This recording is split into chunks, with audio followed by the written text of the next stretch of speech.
so we can breathe. I think Today's been a technology not friendly day. There we go. Okay. So, Stephanie, you should turn your camera on because this is your party. Is it on? You can cry if you want to. We can't see you yet. There you are. There's Stephanie. Hi, Stephanie. All right. So let's get started. And you want me to introduce myself first, and then Courtney, you can go, and then Stephanie, you can go, and then we'll talk about your course and what's coming up, and a little bit about CVI, because I think people that are here want to know a little bit about CVI, maybe more than what we talked about last time. But I have a short CVI story that just came across my desk today. I'm really excited about it.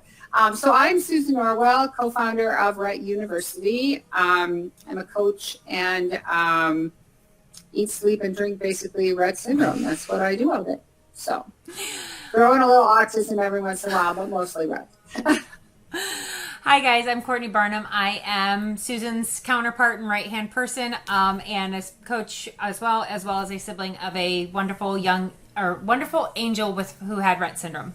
And we are here with Stephanie Ponte and Katina Thompson, right? Thompson, am I saying it right? Okay. Who have very nicely done a course on CVI and how it relates to Rett syndrome for us for Rett University. The course will be released hopefully tomorrow if the technology gods work with me tonight. We're trying to get it all loaded. So what we're going to do tonight is we're going to let Stephanie and Katina introduce themselves. They're going to talk a little bit about the course. There was a couple things I really found interesting as I was watching your course that have helped me learn even more about CVI, which I really appreciate. And so just kind of how it interacts with Rett syndrome itself. So Stephanie, we'll let you go ahead and introduce yourself, my friend. Okay, I'll start first, and then Katina, you can help us pick up. Hello, my name is Stephanie Ponte. I am, first title is special education teacher, but also CVI specialist and current consultant. So I primarily work with students with moderate to severe disabilities and have a background in CVI as well as kids who are deafblind as well. Katina? Yes, and I am a teacher at the Ellis Center in Atlanta. I do have my background is in autism, behavioral disorders, and complex communication needs. So, and I have you guys Perkins specialist in education. Katina, you're breaking up an awful lot. You're breaking up a lot, so you may need to, as lovely as your porch is, and I'm very jealous of your porch, I have to say, you may need to get closer to your hub. It's a stunning porch too. Yeah, let me fix that real quick. There we go. Oh, she has to go inside. She's like, but it's such a beautiful day. No, there's nothing like a porch.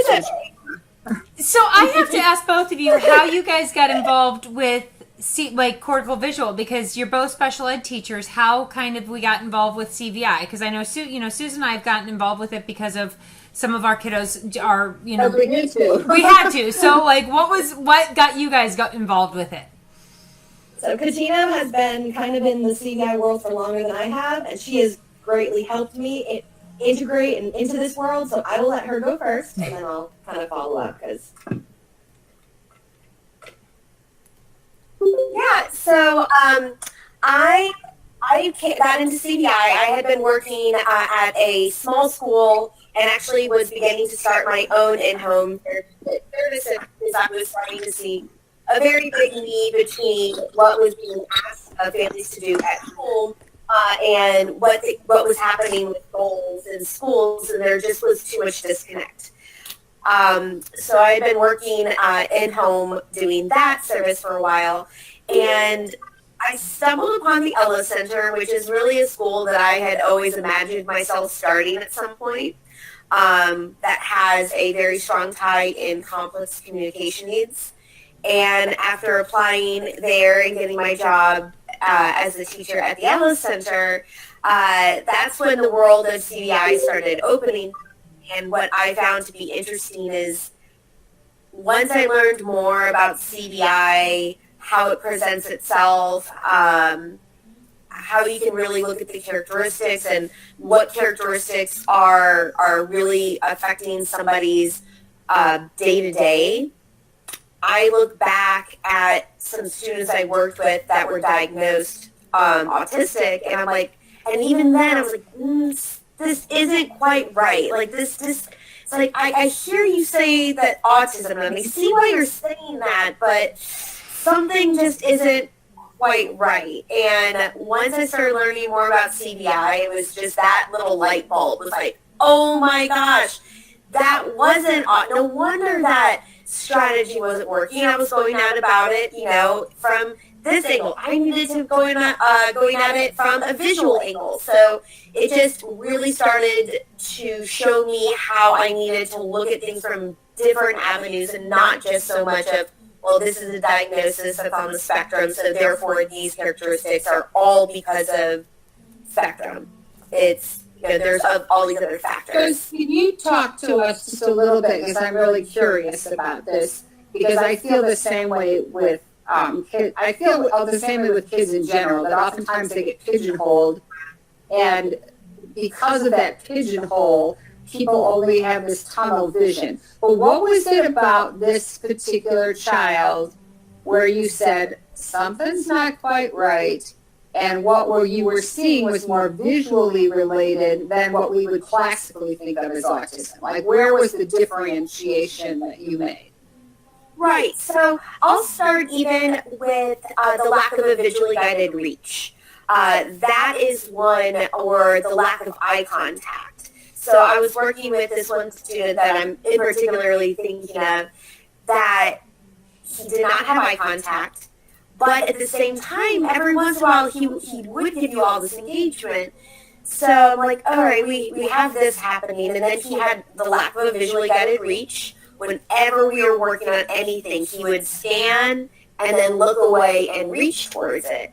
And so many people would be like, nope, look at your materials, look at your materials. And the more you asked him to look at whatever it was he was looking at, the harder it was for him to find it and to actually reach and grab it. So like those were the first few.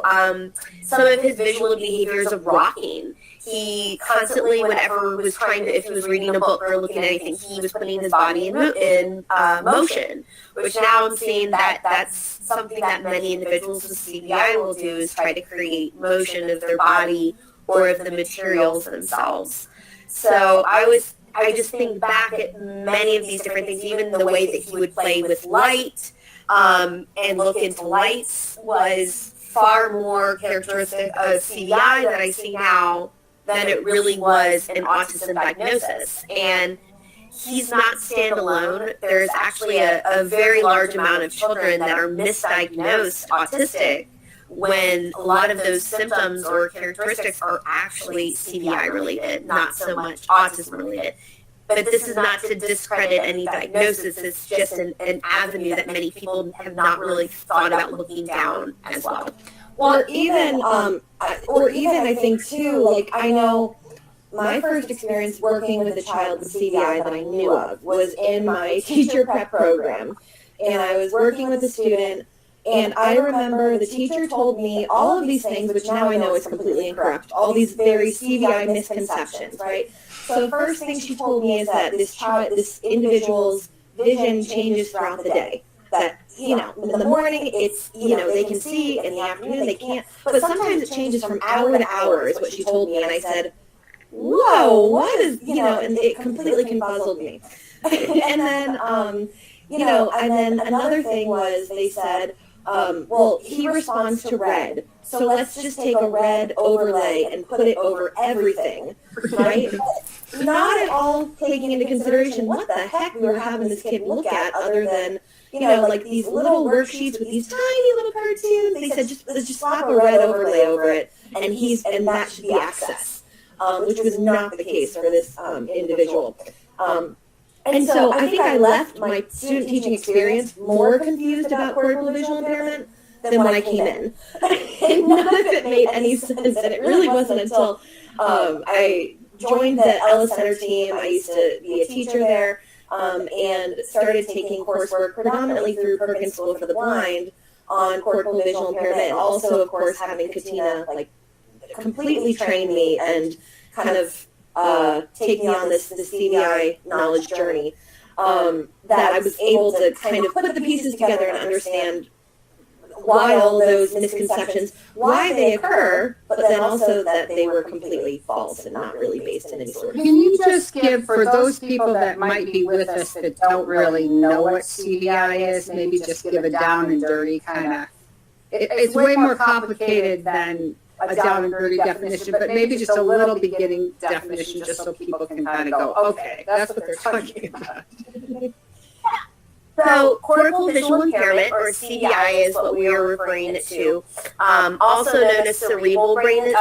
Visual impairment. It is brain-based. So this is a visual disorder that has nothing to do with anything like no cones or rods, nearsighted, farsighted. This is strictly brain-based, where the information is just not clearly going from the eyes to the visual cortex through the ventral stream. CVI has three main phases. I'm sorry. CVI has three main phases, and throughout these phases, there are predominantly 10 characteristics that have effects throughout all three phases, just in different ways. So as an example, light is an important factor in all three phases of CVI to use as something that can help draw attention, but to also be wary of that can distract from attention. Whereas in the beginning phases, you would use light to help develop visual functioning, where towards the end of the range of CVI, you would use light more as like a target or in instructional ways. So you use light, there's no purposeful way, instead of just to develop the visual functioning. And also, so the main causes, really, the kind of underlying cause of cortical visual impairment is some sort of damage to the visual pathways in the brain. So, which is why we say it's brain-based. So kids or adults also who can be, impacted by CVI if they had a traumatic birth, if they have significant seizure activity that's causing frequent hypoxic events where they're not getting enough oxygen to their brain, any sort of traumatic brain injury, even later in life. There's this wonderful YouTuber named Chris, he was a gentleman he's in his 60s. I don't want to say his age, but anyways, I think he's in his 60s, and he developed CVI later in life due to a traumatic brain injury due to, I think, a car accident. So it's caused by primarily damage to the brain. So it's not going to be determined necessarily by eye tests.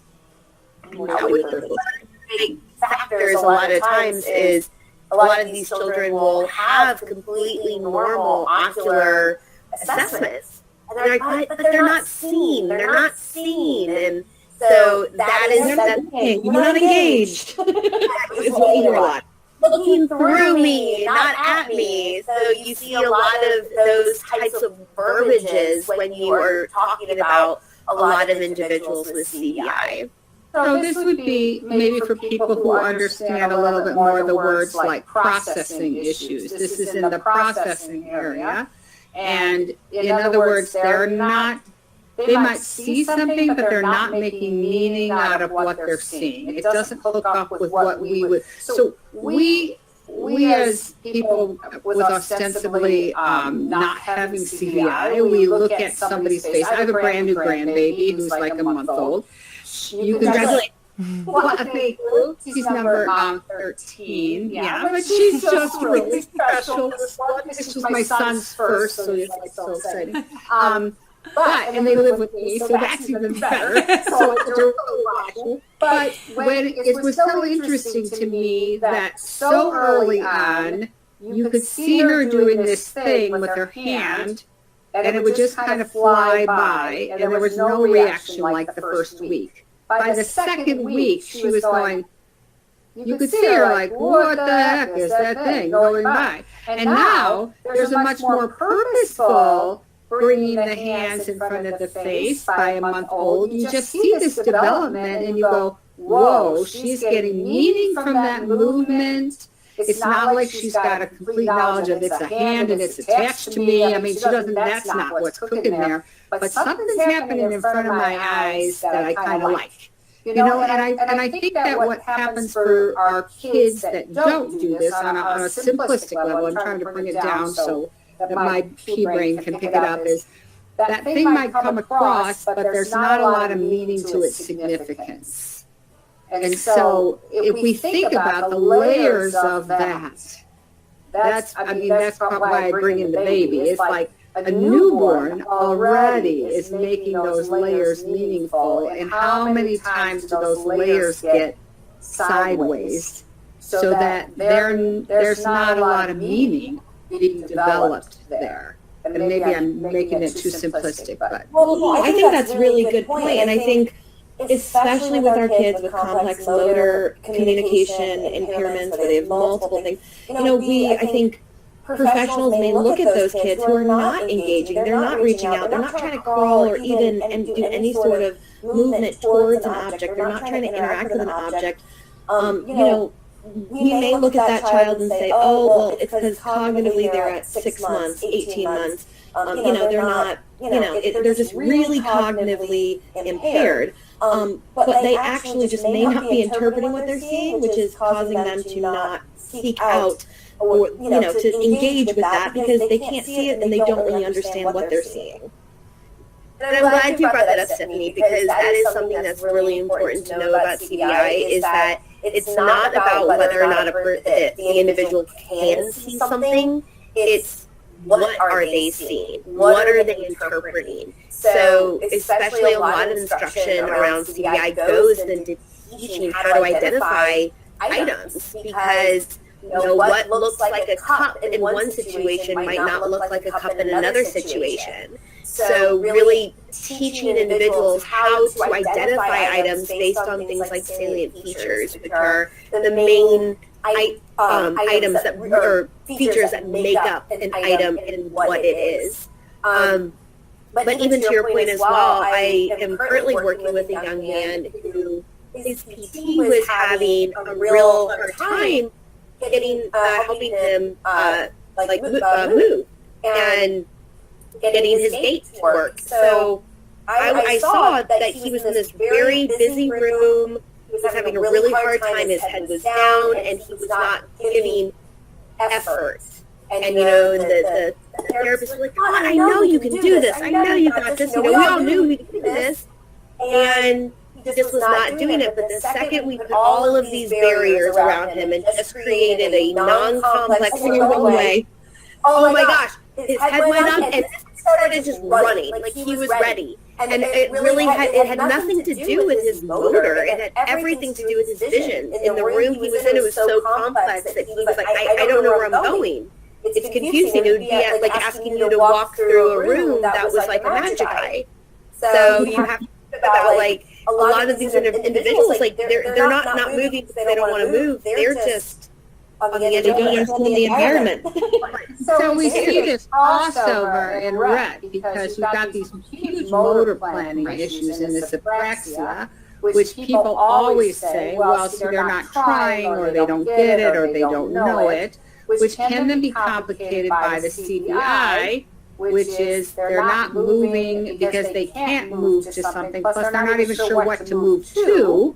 You know what I'm saying? Now we've got this added layer. And I'm always questioning, is the anxiety in Rett comorbid, something a part of Rett, or is it a learned behavior because you're not sure if your body's going to do what you want it to do? I can only assume that for people with CBI, they're not sure that what's right in front of them is what they're actually interpreting it to be. Wouldn't that be frightening? I'm thinking about this little boy. How much of that was anxiety that kept him glued to his position where no amount of encouragement was going to make a difference because he's still terribly anxious. And so now you've got kids that look like they're A, not trying, don't care, don't get it. I mean, we go down the don't list. But I think that healing it away. The other question I have is, how much are you all working with 0 to 3? I look at this 0 to 3 population. I did 0 to 3 for so many years, and I see kids pretty young now. And I think that our 0 to 3 people, I could, not that I have anything personally against them, but if I, for me, trying to get a device for a kid before he leaves EI is like pulling teeth, and it would be really nice if they could get them because they're usually covered by the EI programs, and then we don't have to go through insurance. It'd be great. But people are like, well, they don't understand what a cup is, and they don't understand what this is. I'm like, well, have you given them access to communication? Have you given them a way to communicate? And that just seems to be kind of left out. And I think that the other layer is also visual processing.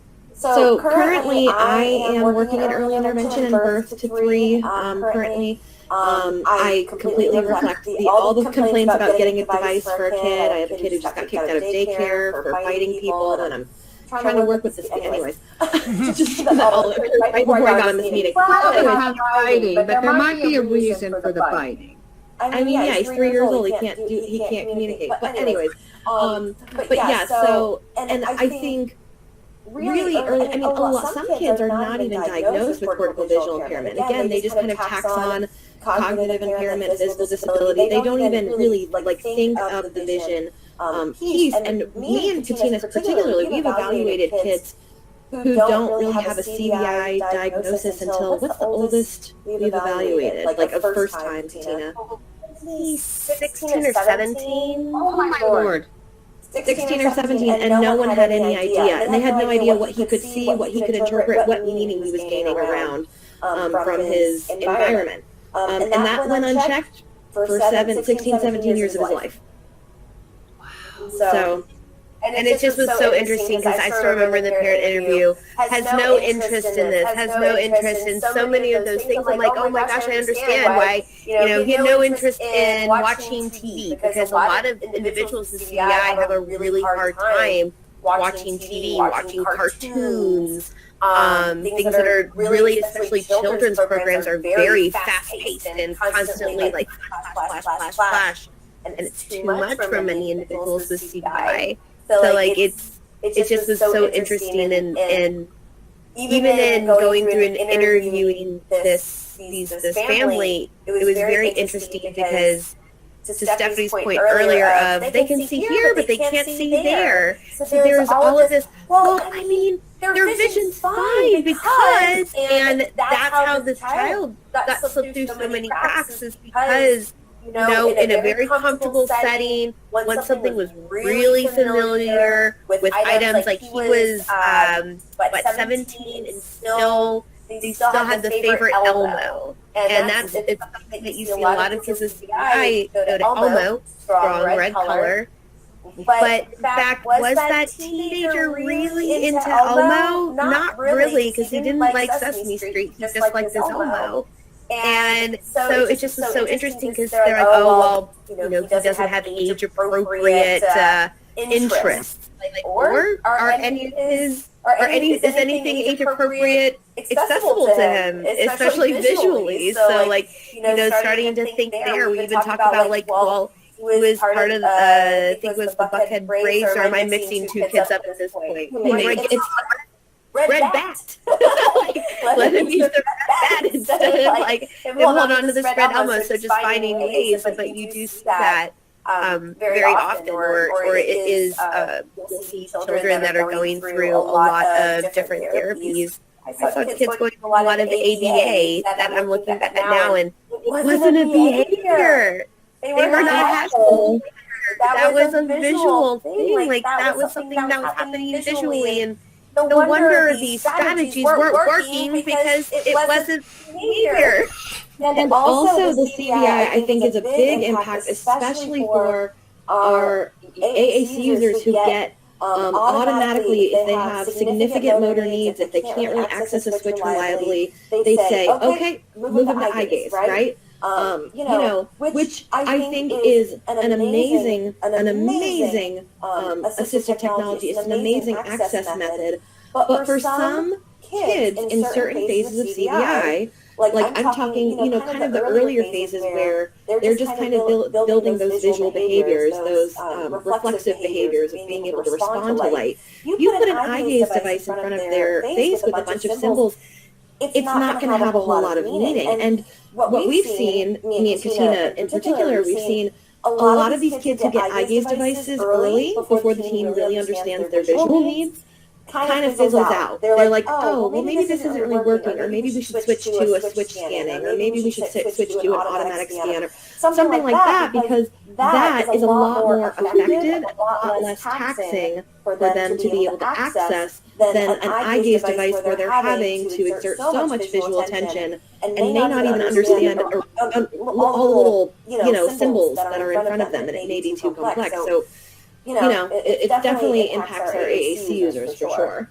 Oh, definitely. And I even have a student that started this past year. He is in early phase 2 on the range, so working on learning how to use his vision functionally. And he was always down, constantly down. And his device is, on that really nice, fancy new motion mount that's like right in front, boom, got all this access, fantastic. But his head was always constantly down. And as I'm looking, I'm like, this is far too complex for what he needs right now. And I'm looking at it from a CBI range of like the light is actually working as something distracting. He can't pay attention to anything else in his surroundings because this bright screen is taking all of that attention from him. And then the screen itself has so many buttons on it that it's overwhelming and he can't see it. So it's down. And the second that device is taken from being in front of him to now being mounted on the back of his wheelchair, head up, look around. It does not hold his head down anymore. So it's just thinking of like small little things like that. Persistent scanning is something that's really helpful to make sure that a person who has CBI is still given access to a robust language system. Just acknowledging that most systems are very visually complex. It's really interesting that you say that, because I have a 19-year-old I work with who has cerebral palsy and he's CBI and has CBI. And he, the thing that has made the biggest difference for him is I taught him ABCs on a flip book, which took a year for him to understand that there were actually other letters than the first set. Like for him to get the idea that these pages turn and there were more letters, and we played all kinds of games. We played Hangman, he would give me a letter, I'd find a song that went with it. I mean, we did all kinds of things. The day he said no, and went to the last row, the one that started with you, I about had a heart attack. I was so excited that he figured it out. This young man writes beautifully. He writes. He was taught to read as somebody who really believed in him early on, that said, I'm going to teach you to read and put things on the floor. He was always good standing up and looking down at the floor. He used a floor keyboard where you would hold him up and he would walk to it. And people were like, oh, that's facilitating communication. We hate it. And I'm like, you know what? You can stop hating it, because this kid is doing things and walking to answers, and he's so big, there's no way I can make him go anywhere. I'm sorry, I just can't do that. But now that he's learned to use an ABC flip book, it's a lot easier on all of our backs, because he's like a man now. But it goes to show, most people would have said, teach him to write. He doesn't know a cup from a hot dog. I mean, what are you doing here? He can't recognize pictures. Well, guess what? Letters are way clearer than pictures.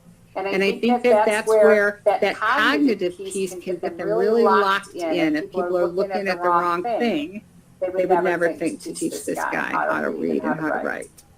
Yeah, definitely. And letters are significantly less complex than the average supermarket.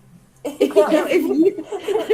Looking at an ABC flipbook is a lot more visually accessible for individuals with CVI than walking into, a busy store or a marketplace. Yeah, we're going to teach him those life skills come hell or high water, because that's all he can learn is those life skills. We're not going to worry about academics, except, and this is the same as for our kids with Rett. It's like, I always say to people, well, we need to get him in transition so they develop some life skills. And can you just explain to me what life skills you're going to have my girls use? Because they cannot use their hands. Have you thought about what life skill, like what? Are they going to wipe down tables? Oh, sorry, that would have to be hand over hand. Are they going to sort? Oh, that would have to be hand over hand. It's like, really, maybe academics is their strong suit. Seems kind of upside down, but you know what? I think there's a lot of correlation oftentimes with what we find in CBI and the kinds of strategies that help us with our girls and boys with Rett syndrome. I think we get the same kind of narrow looks at things, I think. I am conscious of our time. I'm wondering if anybody has any questions from the group. There's a whole group of people here watching. If anybody has any questions, and if you do, then you should take the course. The course will be out as long as technology works and we get everything worked out. The course will be out tomorrow. It'll be Cortical Visual Impairments given by Katina and Stephanie. It will be $65. I will put out a thing on social media letting everybody know when the course is up and going. But if you have any questions or if you have any things, I've gotten to watch the course and it's a great course. It talks very much about the phases of cortical visual impairment, but then it talks about how it relates to Rett and how there are some similarities and differences. And it was a very big learning experience for me to learn something new things. So it's a great course to take. And if you guys have any questions, you can get myself or Susan, of course. And then we will also have Stephanie and Katina's email at the end of their course. So, any questions before we could convene? I can't talk. I'm sorry. Convene for the night. It's okay. You're allowed. I just want to say thank you to the two of you, because sometimes I just feel like at Rett University we are really trying to cover the gamut. That we're really trying to not just pigeonhole our girls, I think, first and boys. So often they were pigeonholed, and our effort is not to have that happen. But in order to be really integrous about what we're doing, we have to look beyond what we already know. And you have filled a big gap for us, and I'm very appreciative of that. So thank you so much. Well, thank you for giving us the opportunity. It's been a pleasure. So. I reflect. Candace has a question. I realized. Thank you too, because my daughter, as far as I know, she doesn't have CVI, but she does have very bad vision. And it may make more sense. And I actually have a set of the higher contrast flip books that may work better for her. And I hadn't thought about that and kind of working with her lately. That I mean, vision plays a role, but maybe it plays a much bigger role than I realized. Yeah, and honestly, I think one of the big things that I do, and I even take away with kids that don't have CVI, is that the world today, especially, is highly complex. Mm-hmm. A lot of our Cool. growing as much into it as possible. You think of apps that are just constantly and breaking it down to just being simple. One image per page. Maybe a page that only has a couple images that doesn't have a whole lot. So no, I think you're definitely no matter what, they're bringing it down to simplicity is always a great strategy to start with. Agreed. Yeah. It's simplicity in presentation, not simplicity in content. Nope. I'm just gonna Exactly. right. So high was cognitive skills, but lower presentation expectations. It's kind of like when because we we have to fight really hard about not restricting her language, because they're like, we want to give her 4 buttons or 6 buttons, and I'm like, no. Well, and it's like we talk about with the motor demand and the cognitive demand. When we have a high motor demand, we keep the cognitive demand at an easier pace so that it balances out for our kiddos. So it's kind of the same thing. Is we want the simplicity if we're working with our kiddos are CVI or have visual impairments, making sure that the complexity of the visuals is lower, but while still maintaining that higher cognitive. Hi, Miss Paige. Hi. Did you have a question, ma'am? I do. So Addie has CVI. She was diagnosed about a year and a half ago.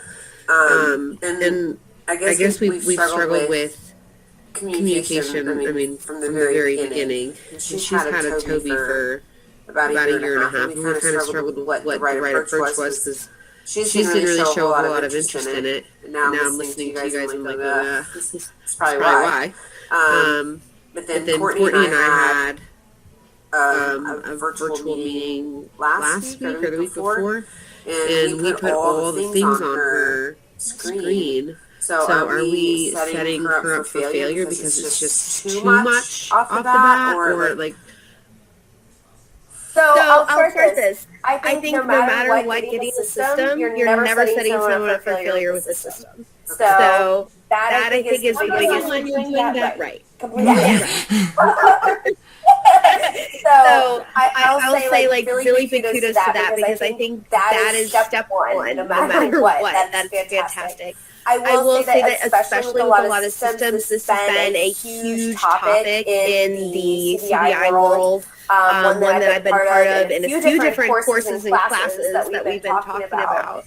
And the issue that you really see is that the complexity of array. That's really where it becomes complex. And then on top of it, many individuals with CVI are not able to visually interpret cartoon images. Right. So when you look at those symbols that are being used, and they're very abstract, they're very flat 2D, they're like if I were to just jumble up some Greek letters and throw them in front of you visually to these children, unless they're directly taught what that image is. They're not going to be able to look at a flat picture of a flower and really say, oh, that's the same flower that I see on my morning walk. It's really hard for individuals with CVI to see that. And that's a huge issue when it comes to devices. And in the world of CVI, there is a whole bunch of discussion of using just words on devices because words are less complex than images. Real pictures are also better to use than any of the pre-board symbols. Sorry, board maker. Board maker, you're wonderful. We love you, but right. But the egg are really hard for CVI kids to release. What you have to say, I'm just going to back you up a little bit, because I have some kids with CVI that are using their devices amazing. They're on grid, so they've got some, I have more visual support to give them with the highlighting and things. And so there really is degrees of CVI also. I mean, the kids I'm thinking of, they would know that that line drawing of a flower is the same as a flower outside.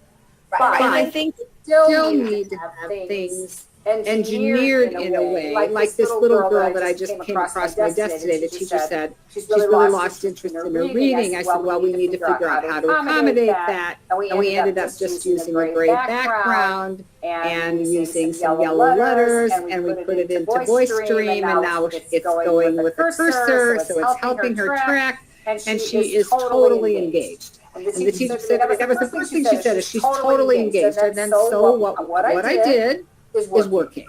Because if she's engaged, then we know it's working. And that's what we're trying to aim for. But I don't think that would work for my other guy with CVI. It's not like a thing. Because CVI is a range, almost like an autism spectrum, right? we cannot say that all CVI kids can't use symbols, all CVI kids can't use complex devices, because they can. It's just a matter of where your daughter kind of falls on that range, and she may kind of fall in, a low phase 1, where she can begin to start using symbols and a device with a display, and that's fine. For example, we had a young girl that we were working with. She was presumed to be, cognitively, they really have no expectations for her. And they put an eye gaze device in front of her. The problem was she was in early phase 1. She had very little light perception. When you shined a flashlight in front of her face, she did not immediately look. So putting an eye gaze device in front of her really had no sort of meaning. But that's also, I think, where total communication system comes into play, and why it's so important to not only trial eye gaze, but to trial some partner-assisted scanning, to trial switch scanning, to use yes/no buttons or flip books, or and to have all of those other communication supports, because those other communication supports are going to support you in being able to figure out what works best for her. If you have if you have yes/no buttons in addition to the eye gaze device, and you can also do a little bit of partner-assisted scanning, you can kind of figure out what works for her. But especially for kids with CVI, my suggestion is just to be open to all of the different types of access methods for communication. It is, and I think taking the course, if you are interested in taking the course, I think that may also kind of maybe help you as a parent to kind of figure out where your child may be on that range. And I also, of course, am always going to recommend, if you can get a CVI range assessment or a functional vision report, that would be also very helpful in kind of being able to determine what your daughter can and cannot see.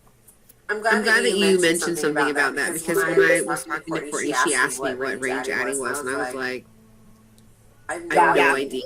I don't even know. Hi, Sarah. Where I would get that information. So I'm guessing the ophthalmologist that gave her the diagnosis would be the person to talk about it.